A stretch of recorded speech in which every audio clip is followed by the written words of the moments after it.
안녕하세요. 자연미TV 이은정 원장입니다.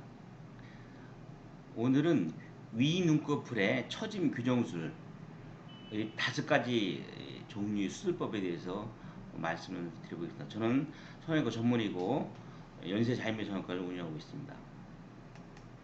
지난번에 제가 윗눈꺼풀은 나이가 들면 왜 쉽게 처지나 이런 주제를 가지고 한번 말씀을 드린 적이 있습니다. 조금 잠깐 우리가 복습을 해보면 이 윗눈꺼풀이 나이가 들면서 잘 처진 이유는 첫째, 이 속눈썹에 가까울수록 이 부위, 여기 피부가 가장 얇다. 그리고 이 윗눈꺼풀은 속눈썹에 가까울수록 얇고 이 겉눈썹에 가까울수록 피부가 두껍습니다. 이 중간 부위는 중간 정도로 얇고 그리고 이 윗눈꺼풀은 하루에도 수만 번 눈을 떴다가 못 하기 때문에 운동량이 많습니다. 그래서 잘 주름도 많이 생기고 잘 헤어지는 것처럼 얇은 종이가 쉽게 헤어지는 것처럼 그런 현상이 생기죠. 또 하나는 탄력 섬유가 적기 때문에 잘 늘어진다. 그리고 위에 지방이 있어서 이 지방이 있고 또 미간에 있는 주름 만드는 근육이 자꾸 눈썹을 아래로 찍어 누르는 역할을 해서 윗눈꺼풀이 잘 처진다 이렇게 말씀을 드린 적이 있었습니다. 그러면 이 처진 윗눈꺼풀을 어떻게 교정하는가, 이 교정하는 5가지 방법에 대해서 제가 말씀을 드려볼까 합니다.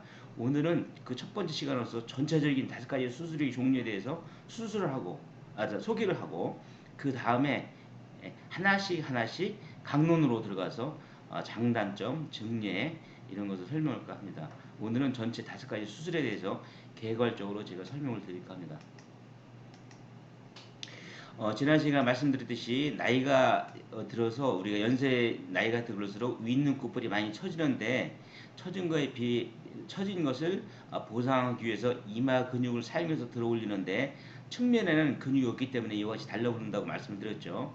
그리고 미간에 있는 근육이 주름을 만드는 근육이 윗눈꺼풀을 더 처지게 만든다.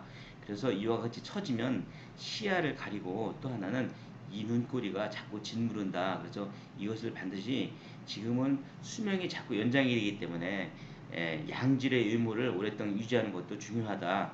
그래서 그리고 또 한 번 수술하면 다시 할 필요가 굳이 없기 때문에 가급적이면 한 번은 교정할 필요가 있다. 이렇게 제가 말씀을 드리는 것입니다. 50대 중후반, 60대 초반에는 교정해주면 다시 영구적으로 다시 교정할 필요 없다. 이렇게 말씀을 드릴 수가 있습니다. 첫 번째 교정 방법은 째지 않고 교정하는 방법입니다.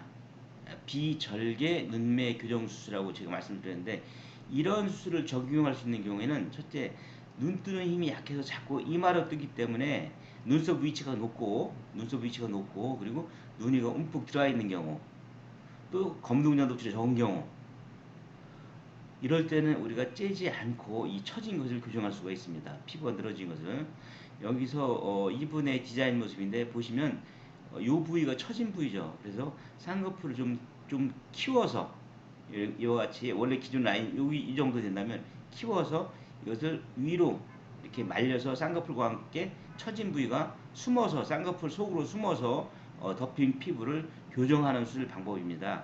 제가 처음에 교정하는 방법은 이 눈뜨는 근육의 힘이 약하기 때문에 우리가 눈매 교정 수술, 즉 이 눈뜨게 하는 근육의 힘을 강화시켜주는 수술을 우리가 눈 뒤로 뒤집어서 결막적으로 수술하게 되죠. 이것을 우리가 비절개 눈매 교정 수술이라고 하는데 째지 않고도 나이가 먹으신 연세 드신 분도 째지 않고 이와 같이 눈매 교정 수술로 처진 것을 교정하고 동시에 졸린 눈도 해결할 수가 있고 눈 위에 움푹 꺼진 것도 해결할 수 있다. 이거에 대해서 강론은 제가 다음 시간에 한번 자세하게 장단점 적용할 수 있는 경우에 대해서 말씀을 드려보겠습니다.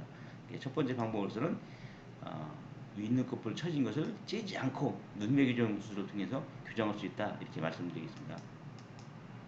두 번째는 상안검 성형수술. 우리가 통상적으로 하는 수술이 이 수술입니다. 위에 늘어진 거, 처진 거 교정할 때 아까 제가 말씀드렸듯이 이 속눈썹에 가까운 피부일수록 얇고 중간 정도 얇고 위로 올라갈수록 두껍죠. 그래서 이 수술을 적용할 때는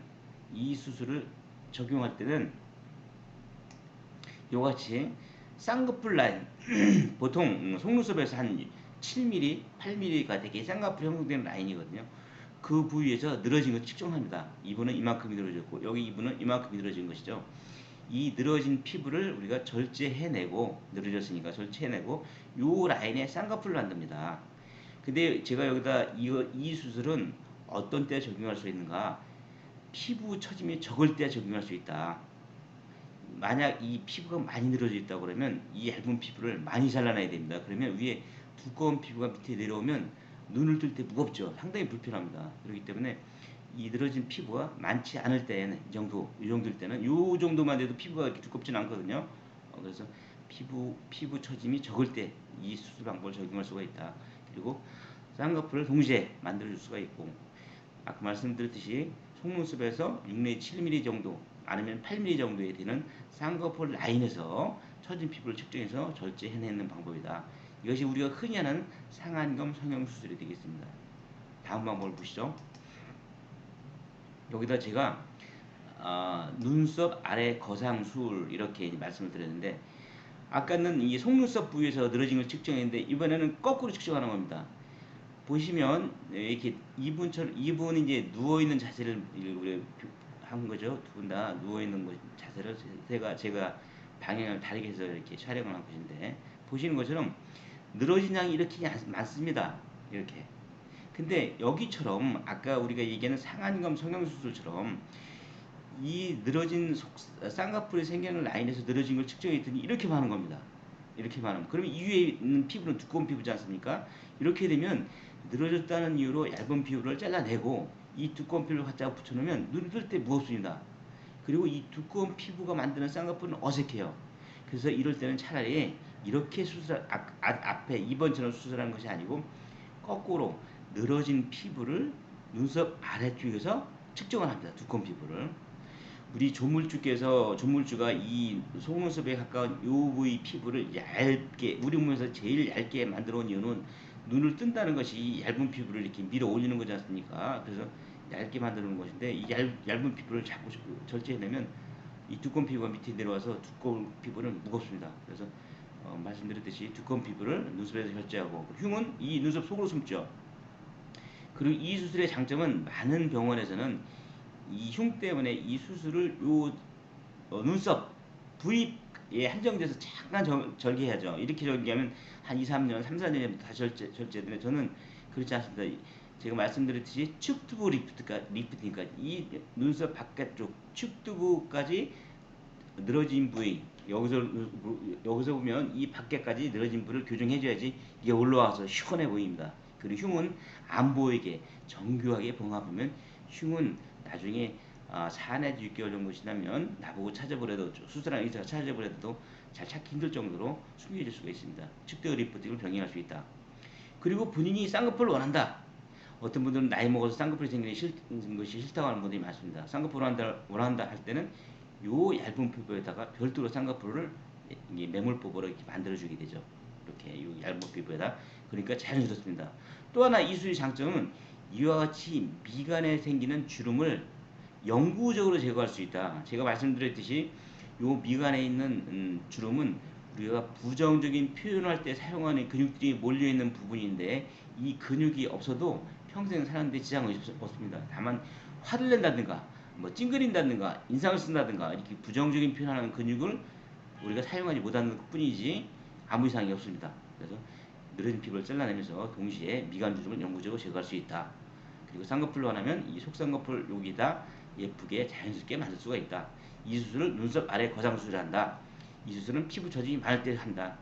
두꺼운 피부를 잘라낸다. 네 번째는 눈썹 위 거상 수술입니다.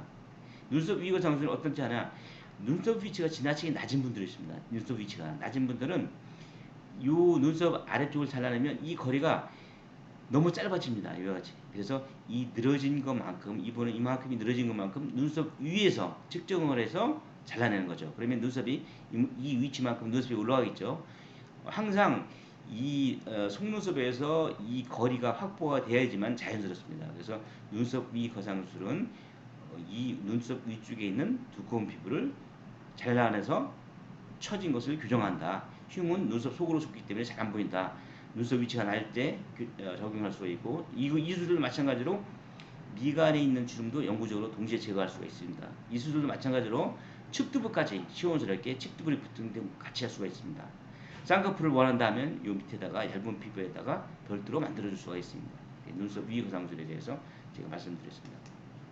마지막으로는 우리가 내시경을 이용한 이마 거상술입니다.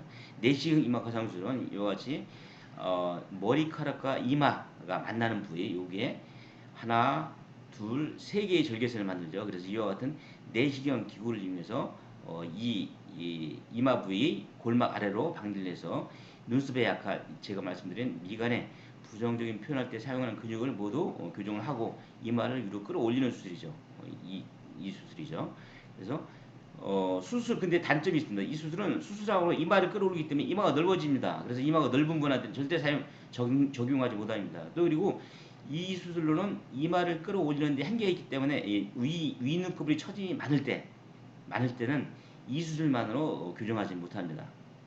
그리고 이 수술한 후에는 눈썹 위치가 올라가고 말씀드렸듯이 미간 주름을 동시에 교정할 수 있다. 그리고 이 수술 장점은 이마 주름을 동시에 개선할 수가 있다. 대신 이 특수 내시경 장비가 필요하다. 이와 같은 내시경 장비. 저는 앞에서 이와 같이 말씀을 드린 다섯 가지 수술 방법을 모두 다 적용하고 있습니다. 그래서 환자분의 상태에 따라서 뭐 내시경 수술할 것인가, 눈썹 위 거상 수술 아니면 눈썹 아래 거상 수술할 것인가, 미간 주름을 동시에 근육을 교정할 것인가, 아니면 상안검 성형 수술할 것인가, 아니면 이분은 절개선 없이 처진 것을 교정할 수 있을 것인가. 이와 같이 다섯 개의 수술 방법을 환자의 필요에 따라서 제가 적용을 하고 있습니다. 팩트 위주의 자연미TV 이은정 원장이었습니다. 구독, 좋아요, 알림 꼭 부탁드립니다. 구독자가 아직도 거의 없습니다. 감사합니다.